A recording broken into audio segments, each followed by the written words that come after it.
하나님, 주의 이름이 영광을 받으시고 주의 선하신 뜻이 하늘에서 이루어진 것 같이 땅에서도 이루어지기를 원하나이다.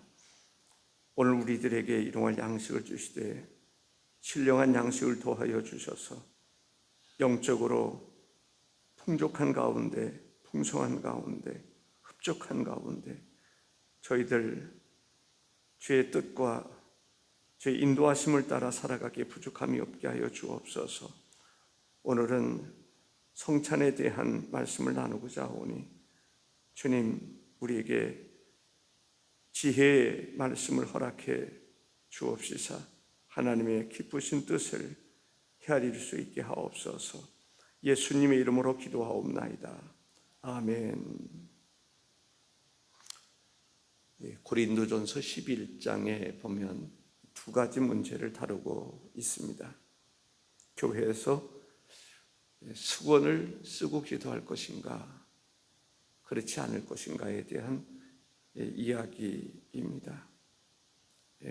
여자들에 대해서는 수건을 쓰고 기도할 것에 대해서 바울은 말씀하고 있습니다. 그렇다면 오늘날도 수건을 쓸 것인가 한 문제는 또 다른 문제라고 생각을 합니다. 두 번째는 성찬에 대한 이야기를 하고 있습니다. 누가복음 22장 19절에 보면 또 떡을 가져 감사 기도하시고 떼어 그들에게 주시며 이르시되 이것은 너희를 위하여 주는 내 몸이라 너희가 이를 행하여 나를 기념하라 하시고, 예수님께서 십자가에 달려 죽으시기 전에 예루살렘의 마가의 다락방이라고 보여지는데 조촐한 저녁 식사를 하게 되었습니다. 예수님의 제자들과 함께 만찬을 나누게 되었는데 이것을 우리는 성찬식이라, 성만찬이라 이렇게 이야기를 합니다. 누가복음 22장 19절 읽은 말씀과 같이 이것은 너희를 위하여 주는 내 몸이라 했습니다. 먼저는 떡을 가지사 감사 기도하신 후에 떡을 가지사 감사 기도하신 후에 예수님은 십자가를 지시는 것을 이제 기념하는 그러한 성찬식에 있어서 감사 기도했다. 이것은 놀라운 일이 아닐 수가 없습니다. 십자가를 지시는 일에 대해서 감사하게 여기셨다, 이렇게 볼 수 있습니다. 겟세마네 동산에서의 기도하는 그 모습을 보면 참 몸부림의 기도였습니다. 할 수만 있으면 이것을 피하고 싶은 그런 마음이었을 것입니다. 그러나 아버지 하나님의 뜻이 확고한 것을 알고 난 이후에 예수님의 태도는 완전히 달라진 것을 볼 수가 있습니다. 이것은 너희를 위하여 주는 내 몸이라 너희가 이를 행하여 기념하라. 고린도전서 11장 25절에 보면 이 잔은 내 피로 세운 새 언약이니 이것을 행하여 마실 때마다 나를 기념하라 말씀하셨습니다. 우리가 성찬식, 성만찬, 이것은 주님을 기념하는 것이다 라는 것입니다. 24절에 축사하시고 떼어 이르시되 이것은 너희를 위하는 내 몸이니 이것을 행하여 나를 기념하라. 19에 또한 이와 같이 잔을 가지시고 이르시되 이 잔은 내 피로 세운 새 언약이니 이것을 행하여 마실 때마다 나를 기념하라. 기념하라 말씀하시는 것을 볼 수가 있습니다. 예수 그리스도의 몸은 우리를 위한 것이다 라고 말씀합니다. 예수 그리스도의 몸은 우리를 위한 것이다. 자신을 위한 것이 아니라 우리를 위해서 내어주신 것을 볼 수가 있습니다. 참 감동이 아닐 수가 없습니다. 정말 눈시울이 뜨겁지 않을 수가 없습니다. 주님은 주님의 몸을 우리를 위한 몸이다 라고 이야기하고 있습니다. 우리는 우리의 몸을 누구를 위한 것이라고 생각을 하고 있습니까? 내 몸은 내 몸이니 나를 위한 것이다 라고 생각하지 않겠습니까? 우리가 만일 우리의 몸을 주님을 위한 몸이다라고 생각한다면 주님과 우리와의 관계는 놀라움의 연속이 되지 않을 수가 없을 것입니다. 주님은 주님의 몸을 우리를 위한 몸이라고 말씀하신 것처럼 우리가 성찬식을 거행할 때에는, 참여할 때에는 내 몸도 주의 것입니다 라고 고백할 수 있어야 할 것입니다. 이스라엘 사람들은 6월절은 1년에 한 번씩 돌아오는 절기지요. 그때는 쓴 나무를 먹습니다. 그리고 누룩 없는 떡을 먹는 것을 보게 됩니다. 6월절은 특별한 절기입니다. 애굽에서 430년 동안 이제 종으로, 노예로 생활했다가 마지막 자유를 이루는 6월절 어린 양의 피로 죄사함을 받는 그러한 은혜가 있는 것처럼, 죄로부터의 자유가 선포되는 것처럼 유대인들은 6월절 어린 양과 함께 출애굽하는 놀라운 역사가 있었습니다. 그것을 그들은 기념하지 않을 수가 없습니다. 그러한 6월절에 예수님께서 죄의 만찬을 통해서 이제는 나를 기념하라 라고 말씀하시는 것을 보게 됩니다. 6월절이 이스라엘 사람들에게는 출애굽의 그때를 기념하는 그러한 절기였습니다. 이제 그리스도인들은 6월절을 지키는 것이 아니라 성만찬을 지킬 수 있는 그러한 날이라고 하는 사실입니다. 기념이 달라지는 것입니다. 유대인들이 기념할 수밖에 없는 것은 6월절이었습니다. 또한은 나치들로 인해서 얼마나 많은 사람들이 죽었습니까? 그것을 그들은 기념하지 않을 수가 없습니다. 다시는 이러한 일은 잊지 말아야 된다라는 것이죠. 우리가 일제 36년의 그 아픔을 기념하는 것처럼 유대인들에게 있어서 나치로부터의 그 어려움을 겪었던 그것은 기념하지 않을 수가 없었을 것입니다. 다시는 그런 일이 있어서는 안 되는, 그러면서도 그들이 그것보다도 더 귀하게 지키는 것은 6월절이었습니다. 오늘 그리스도인들은 성만찬을 지킬 때에 그렇게 죄로부터의 자유, 속박으로부터의 자유, 마귀로부터의 자유, 그 자유를 허락해 주신 예수 그리스도의 십자가를 우리는 기념해야 할 것입니다. 유대인들은 예수님께서는 이 사건을 기념하되 예수님 자기의 몸을 살피고 주님을 기념하라고 말씀하고 있습니다. 조금 실수한 것 같아요. 성경 구절을 읽어드리겠습니다. 자기라고 하는 것은 우리 자신을 이야기하는 것입니다.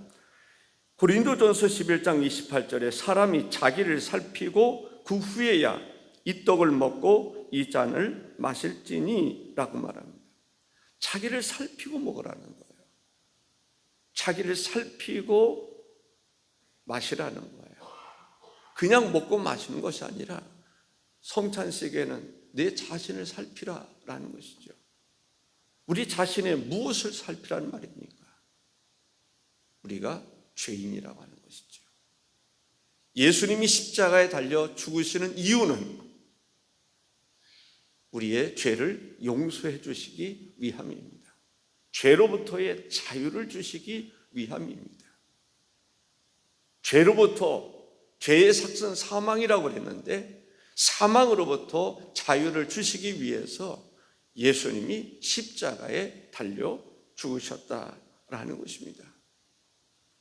일반적인 음식과는 다른 것입니다. 일반적인 음식을 먹을 때 차를 마신다거나 음식을 먹는다든지 그럴 때 자기를 굳이 살필 이유가 있겠습니까? 물론 이런 면은 있을 수 있겠죠. 이 음식이 나에게 해로운 것이냐 유익한 것이냐 그런 것은 살필 필요가 있겠지만 차를 마실 때 음식을 먹을 때 굳이 자기를 살필 필요가 없습니다. 그러나 성찬에 참여할 때에는 다른 것입니다. 똑같은 음식 같지만은 다른 것입니다. 우리는 우리 자신을 살필 수 있어야 합니다. 내가 죄인이라고 하는 사실을 우리는 깨달아야 돼요. 내가 죄악 중에 거하고 있을 때, 내가 죄인 중에 괴수로 있을 그때, 죄로 말미암아 멸망받을 수밖에 없는 그러한 상황 가운데에서 주님이 나의 죄의 문제를 해결해 주시기 위해서 십자가에 달려 죽으셨다고 하는 사실을 우리는 깨달을 수 있어야 합니다. 디모데전서 1장 15절에 빛보다 모든 사람이 받을 만한 말이요 그리스도 예수께서 죄인을 구원하시려고 세상에 임하셨다 하였도다. 죄인 중에 내가 괴수라 말씀하고 있습니다. 로마서 5장 12절에 그러므로 한 사람으로 말미암아 죄가 세상에 들어오고 죄로 말미암아 사망이 들어왔나니 이와 같이 모든 사람이 죄를 지었으므로 사망이 모든 사람에게 이르렀느니라 말합니다. 고린도후서 13장 5절과 6절에는 너희는 믿음 안에 있는가? 너희 자신을 시험하고 라고 말합니다. 우리가 믿음 안에 있는가? 우리 자신을 시험해봐라, 살펴봐라 라는 얘기입니다. 너희 자신을 확증하라. 예수 그리스도께서 너희 안에 계신 줄을 너희가 스스로 알지 못하느냐? 그렇지 않으면 너희는 버림받은 자니라. 우리가 버림받은 자 되지 아니한 것을 너희가 알기를 내가 바라고 라고 말합니다. 우리가 믿음 안에 있는지 주 안에 있는지 믿음의 사람으로 살아가고 있는지 우리 자신을 살필 필요가 있습니다. 우리는 죄로부터 자유함을 얻게 하신 예수 그리스도의 그 은총에 대해서 우리는 기억할 수 있어야 합니다. 우리가 구원받을 수 있는 것은 하나님의 전적인 은혜입니다. 예수 그리스도께서 우리를 대속해 주시기 위해서 십자가에 달려 죽으셨으므로 우리가 죄사함을 받게 된 것이죠. 우리가 성찬 예식에 참여할 때에는 우리 자신을 살필 수 있어야 합니다. 자기를 살피지 아니하고 이 떡과 이 잔을 마실 때에는 오히려 죄를 더하는 것이 된다라고 말씀하고 있습니다. 세 번째는 주의 몸을 분별하고 먹어야 한다는 것이죠. 29절에 주의 몸을 분별하지 못하고 먹고 마시는 자는 자기의 죄를 먹고 마시는 것이니라 했습니다. 주님의 몸을 분별하고 먹어야 된다라는 것이죠. 처음 성찬식을 거행할 때에는 유대인들에게 있어서는 그냥 음식을 같이 나누는 것이었습니다. 그러나 그 음식은 다른 음식과는 다른 것입니다. 그들은 일상생활에서도 떡을 먹었습니다. 그리고 포도주를 마시곤 했습니다. 그러나 최후의 만찬이라고 일컬어지는 그 성찬의 참여하는 것은 다른 때 먹고 마시는 것과는 다른 것입니다. 예수 그리스도가 어떤 분인지 우리는 우리 자신을 살필 수 있어야 됩니다. 예수 그리스도가 어떤 분인지, 예수 그리스도의 몸으로 행하신 것이 무엇인지 우리는 살필 수 있어야 합니다. 고린도전서 11장 33절에 그런즉 내 형제들아 먹으러 모일 때에 서로 기다리라 라고 말합니다. 초대교회는 성찬을 애찬이라 이렇게 생각했던 것 같습니다. 핍박을 많이 받았던 그때에도 이 몇몇 사람들끼리 모여서 최후의 만찬을 나누게 됐습니다. 1년에 한 번 만찬을 나누는 것이 아니라 모일 때마다 그런 마음으로 모였다 이렇게 생각을 하셔도 좋을 것 같습니다. 만찬을 나누면서 그 만찬은 좀 전에 말씀드렸던 것처럼 일반적인 음식과는 차이가 있었습니다. 믿는 사람들이 어느 특정한 날을 정하기보다는 모여서 우리가 주일날 예배를 드리듯이 주의 만찬을 나눌 때가 있었다라는 것이죠. 그때에 사람들이 자기 집에서 주로 음식을 가져다가 같이 먹었다고 얘기를 합니다. 예. 또 오늘의 만찬은 우리가 준비를 하겠다. 다음의 만찬은 장로님이 어떤 장로님이 준비를 한다든가 어떤 권사님이나 교인이나 준비. 또 부자들은 부자들 나름대로 음식을 준비했고 가난한 사람들은 가난한 사람 나름대로 음식을 준비한 것이지요. 그런데 이러한 만찬을 나누면서 문제점들이 드러나기 시작했습니다. 어떤 문제일까요? 음식을 준비했습니다. 부자도 준비하고 가난한 자도 준비하고 그럴 때 처음에는 은혜로 왔습니다. 부자가 준비한 거, 가난한 사람이 준비한 거 다 같이 먹고 마시면서 기쁨이 있었습니다. 즐거움이 있었습니다. 그런데 시간이 지남에 따라 라고 말할 수 있을 것 같습니다. 부자들은 음식을 물론 좋은 음식을 준비했겠죠. 가난한 사람 준비했을 것입니다. 또 부자들은 부자들끼리 또 끼리끼리 먹는 그런 경우들도 있었고 가난한 사람들은 가난한 사람끼리 먹는 그러한 것도 있었다라고 얘기를 합니다. 성찬의 본래의 의미가 사라지고 있는 것입니다. 부자는 부자들끼리, 가난한 사람은 가난한 사람끼리, 또 일찍 오는 사람은 일찍 오는 사람들이 먼저 음식을 먹게 됩니다. 물론 중간에 오는 사람 먹게 되는 거죠. 그러다 보니까 늦게 오는 사람들은 먼저 온 사람들에 의해서 다 먹고 나니까 먹을 것이 없는 것입니다. 우리가 어떤 주인이라고 그랬을 때 모든 결정권을 가지고 있는 사람들은 모든 일을 멈추고 와서 먹을 수 있을 것입니다. 일찍 와서 먹을 수 있을 것입니다. 그러나 종으로 있는 사람, 또 사업차에 바쁘고 할 일이 많고 그런 사람들은 부득이하게 늦게 오는 경우들이 있다라는 거죠. 늦게 오는 사람들, 자기의 자유가 없는 그 사람들은 와서 성찬에 참여할 수도 없는, 먼저 다 먹고 마시고 먹을 것이 없는, 그랬을 때 속상하지 않겠습니까?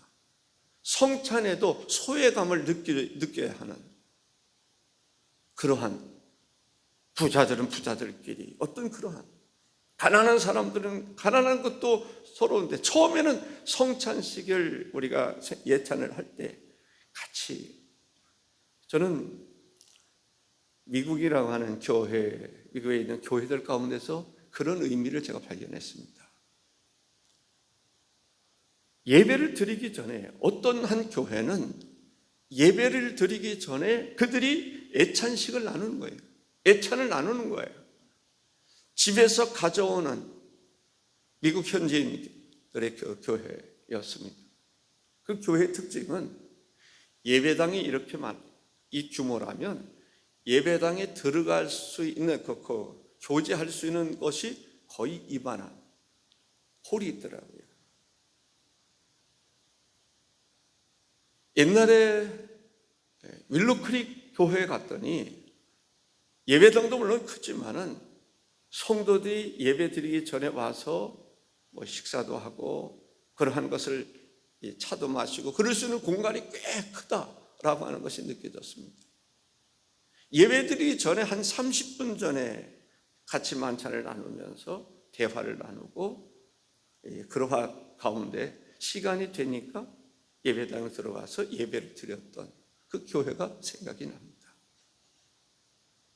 그 교회의 특징은 강단이 옆에 있는데 옛날에 여왕들이나 그런 사람들이 오면은 설 수 있는 그러한 강단이 높은 그러한 곳이었습니다. 성가대석은 앞자리 예배당 안에 있는 것이 아니라 저 뒤에 중위층, 우리의 중위층처럼 그거는 곳에서 이 성가대가 찬양대가 서는 것을 보았습니다. 어떤 교회는 예배를 끝난 다음에 예배를 마친 다음에 우리로 말하면 저쪽 로비 같은 곳에 음식을 쫙 준비하고 거기서 먹으면서 갈 사람은 가고 교제를 나눌 사람들은 나누는 그러한 정신이 어디서부터 왔을까? 애찬 여기서부터 온 것은 아닐까라는 생각이 들었습니다. 우리가 성도들의 아름다운 교제와 함께 예수 그리스도를 기념하는 것입니다. 예수님이 우리를 위해서 십자가에 달려 죽으셨습니다. 그 애찬을 하면서 만찬을 하면서 나누면서 예수 그리스도가 우리를 위해서 죽으셨습니다. 그리고 또 무슨 얘기 했을까요? 마라나타, 주님이 오십니다. 어떤 핍박과 환난 중에서도 우리가 믿음을 떠나서는 안 됩니다. 예수님이 오십니다. 우리를 위해서 십자가에 달려 죽으시고 우리의 죄를 대속해 주신 그 예수님, 그 주님이 재림하실 것입니다. 이것이 초대교회의 교회가 지켰던, 처음에는 가정에서 지켜지고 그 다음에는 교회 공동체에서 지켜졌던 것을 우리가 볼 수가 있는데, 예수님이 우리 위해서 죽으셨습니다. 주님이 재림하실 것입니다. 곧 주님이 오실 것입니다. 오늘 우리가 성찬식을 허용할 때도 예수 그리스도가 누군지, 내가 누군지 자기를 살피고 예수님은 어떤 분이신가를 알고 주님이 우리를 위해서 십자가에 달려 죽으신 것은 자기 몸을 우리를 위해서 주신 목적은 우리의 죄에서 우리를 구원하기 위함이시다 라는 것이죠. 그 주님께서 마라나타, 주 예수여 오시옵소서, 이 땅에 재림하실 것입니다. 오늘도 그 정신을 우리가 늘 가지고 살아야 되겠다라는 생각이 듭니다. 기도하겠습니다. 주 하나님 아버지, 감사합니다. 우리가 성찬을 할 때에 어떤 정신으로 해야 되는지에 대해서 우리가 알아볼 수가 있습니다. 주님을 기념하라 말씀하셨습니다. 주님께서 우리를 위해서 지키시고 흘리신 살과 피를, 주님의 몸을 기념하라 말씀하셨습니다. 우리는 우리 자신을 살피라고 말씀하고 있습니다. 우리는 어떤 존재인지, 우리가 죄인 중에 괴수라고 했던 바울사도의 고백처럼 본질상 진노의 자녀였다라고 하는 말씀처럼 우리 자신을 살피고, 바로 예수님께서 십자가에 달려 죽으신 것은 우리 자신을 용서해 주시고 구속해 주시고 구원해 주시기 위함이라고 하는 사실을 우리가 알고, 예수님이 어떤 분인가를 알고 성찬에 참여하는 그러한 성도들이 다 되어야 할 줄로 믿습니다. 우리는 기다릴 수 있어야 됩니다. 조급하여 또 욕심에 대한 음식에 대한 욕심 때문에 미리 와서 먹고 마시는 것이 아니라 좀 더 늦게 오는 사람이 있음을 깨닫고 기다릴 줄 아는 그래서 교회가 그리스도 안에서 하나 될 수 있는 그러한 정신이 우리의 정신이어야 할 줄로 믿습니다. 하나님 아버지, 그리고 예수께서 다시 재림하신다고 하는 그 재림 신앙을 우리가 꼭 가질 수 있도록 인도하여 주옵소서. 예수님의 이름으로 기도하옵나이다. 아멘.